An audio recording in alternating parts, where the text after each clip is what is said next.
Salut à tous et bienvenue dans cette nouvelle revue de l'actualité du bodybuilding, de la force athlétique et du strongman particulièrement concernant celle-ci. Le premier sujet de cette vidéo, ça va être ce dont je vous parlais il y a environ maintenant une semaine et demie. C'est le choc des titans entre Ross et Brett Gibbs. Donc Ross a réussi à sortir vainqueur de cette confrontation avec un total 833 kg pour la catégorie moins 83, avec un squat à 313 kg qui est un record du monde bien sûr, avec un développé couché à 195 kg et un soulevé terre à 325 kg. Pour à nouveau un total de 833 kg qui est à un peu plus de 10 fois de son poids de corps, j'y reviendrai plus tard. Le deuxième c'était donc Brett avec un total à 820 kg, un squat à 295 kg, un développé couché à 210 kg et un soulevé de terre à 315 kg. Donc on savait que Brett n'était pas à 100% cette année, donc bien sûr les totaux sont assez proches, mais Ross a réussi à mettre un plus 13 à Brett alors qu'il avait déjà un moins 40 il me semble l'année dernière, donc une performance extraordinaire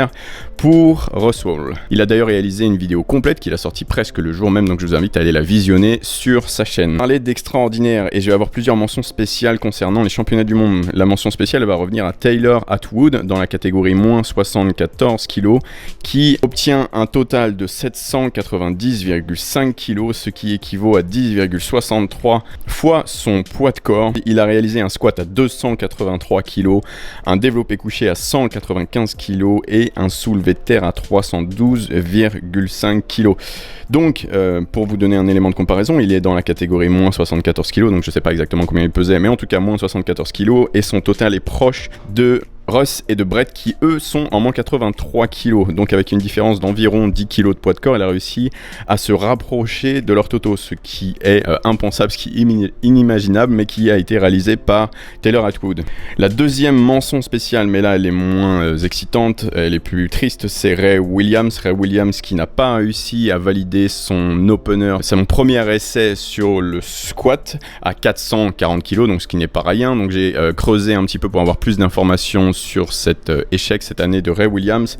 J'ai pu voir qu'il avait perdu 30 pounds, donc environ 15 kilos la dernière semaine avant les championnats du monde. Donc pourquoi, je ne sais pas exactement, peut-être une intoxication alimentaire. J'ai également lu dans les commentaires, donc ce sont des commentaires, donc je peux pas vous le certifier, c'est que cette année l'IPF qui est une fédération qui est testée à resserrer ses contrôles antidopage, et donc peut-être que Ray Williams s'est fait mettre un petit coup de pression et que éventuellement il concourait alors qu'il n'aurait normalement pas le droit, mais bon c'est quelque chose d'assez commun tristement, et qu'il aurait perdu 30 pounds. 30 c'est quand même beaucoup, 30, mais bon ce sont des profils qui sont extrêmement lourds, donc on va dire que 2 jours sans manger et un bon passage aux toilettes ça pourrait justifier presque 30 pounds. Donc bon, je ne sais pas, je n'ai pas plus d'informations, éventuellement je vous tiendrai au courant de tout ça. En tout cas, bon c'est assez triste de voir Ray rater ses 3 essais, mais au final il n'est pas blessé et c'est ce qui est le plus important parce qu'il reviendra forcément l'année prochaine.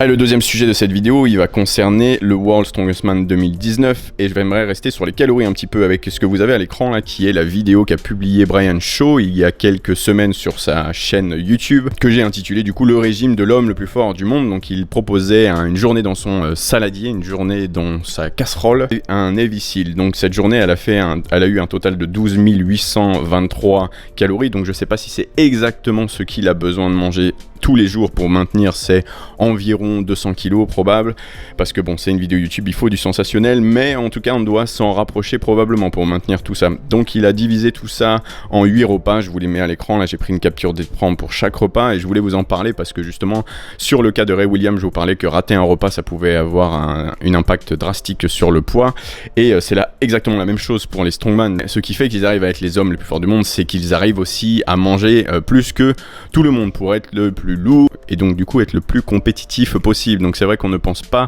vraiment à l'aspect nutrition, en tout cas volume dans l'assiette de ces athlètes, mais c'est tout aussi important que leur entraînement. Voire je suis sûr que si on leur posait des questions, ils arriveraient à nous dire que le fait de manger 10 000 calories par jour est plus contraignant que s'entraîner à soulever des tonnes et des tonnes. Donc dans cette vidéo c'était intéressant de voir ses choix alimentaires. Il avait déjà fait plusieurs vidéos sur le sujet, on voit qu'il mange d'ailleurs un peu plus qu'avant, et ses choix alimentaires restent plus ou moins les mêmes parce que à nouveau, il s'agit de capacité de digestion, parce que c'est pas le simple fait de vouloir manger beaucoup et de manger beaucoup, c'est d'assimiler tout ça et de pouvoir le faire quotidiennement.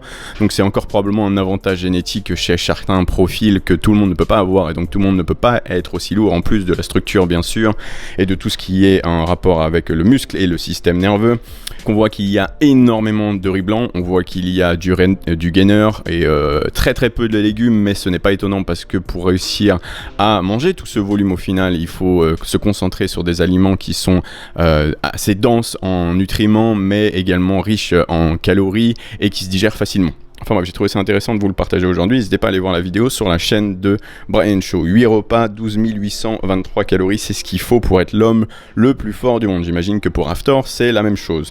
En parlant du World's Strongest Man 2019, parce que c'est un peu le sujet de ce sujet, il n'y a pas, comme vous l'avez pu le voir, de live, il n'y a pas de direct, ce n'est pas retransmis, les épreuves ne sont pas retransmises, parce qu'il y a une exclusivité sur le contenu et ils veulent en faire des épisodes, et j'ai lu que la date de parution des premiers épisodes serait le 30 juin, ce qui fait assez long parce que avec les réseaux sociaux bien sûr on aura les résultats avant ça, et du coup grâce aux réseaux sociaux on peut avoir quelques vidéos des événements sur place, parce que bien sûr il y a des gens qui vont là-bas, des passionnés ou même des compétiteurs qui filment les épreuves. J'ai eu quelques informations pour vous, j'ai eu quelques clips d'enregistrement pour vous, j'ai trouvé même une chaîne YouTube d'un certain Mathis Bjorheim qui retransmet absolument toutes les épreuves, donc si jamais vous voulez aller voir tout ça, je vous invite à aller sur sa chaîne, vous avez vraiment toutes les épreuves du jour 1 et du jour 2. Finalement, en site d'information, je vais sur le site de barbend.com qui fait des articles très précis et qui les publie très rapidement après les épreuves, donc si vous voulez vous tenir au courant, je vous invite à aller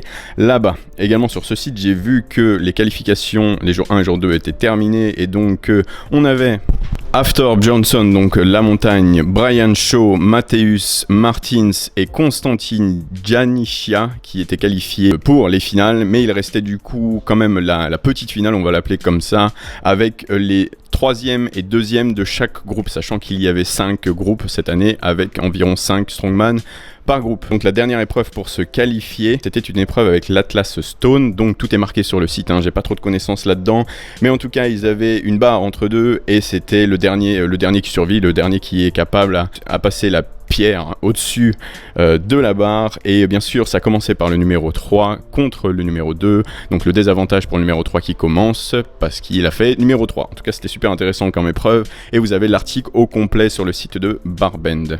Dernière information concernant ce World's Strongest Man avant les résultats que je vous publierai probablement dans la prochaine revue, parce que c'est aujourd'hui les finales, ce sont les blessures de 3 compétiteurs, donc des blessures assez graves sur le premier jour. Donc la première blessure que j'ai relevée, c'est celle de Thor, celle que vous avez à l'écran, donc c'est mineur par rapport aux 2 autres compétiteurs, mais ça l'empêchait apparemment de marcher. J'ai lu sur les forums qu'il y a eu un problème au niveau de la charge sur une des épreuves, et sur cette épreuve ils ont dû du coup déplacer 1000 pounds, donc environ 450-460 kilos au lieu de 800 pounds, qui est conséquent et qui pourrait du coup expliquer peut-être ces grands nombres de blessures, parce que les compétiteurs n'étaient pas prêts pour soulever tout ça. En tout cas c'est juste quelque chose que j'ai lu, je ne sais pas si c'est la raison principale pour laquelle 3 compétiteurs se sont blessés. Donc il y a 2 ruptures du tendon d'Achille, ce qui est extrêmement grave, et du coup la blessure de Hafthor. Hafthor a quand même réussi à se qualifier par la suite, parce que les épreuves qui ont suivi étaient de l'overhead press et du deadlift, donc il n'y avait pas de mouvement, et il a dû serrer les dents et du coup se qualifier et quand même remporter les épreuves, en tout cas dans son groupe. Donc on verra ce que ça donne aujourd'hui pour les finales. Mais bon, quand on a mal quelque part, on y pense en permanence et ça pourrait peut-être lui coûter le titre. On verra ça à la fin de la journée. Le dernier sujet de cette vidéo, ça va être une update de Florian Poisson, notre Français qui se prépare pour l'Olympia Amateur Portugal qui a lieu du 19 au 21 juillet. Il nous a publié cette photo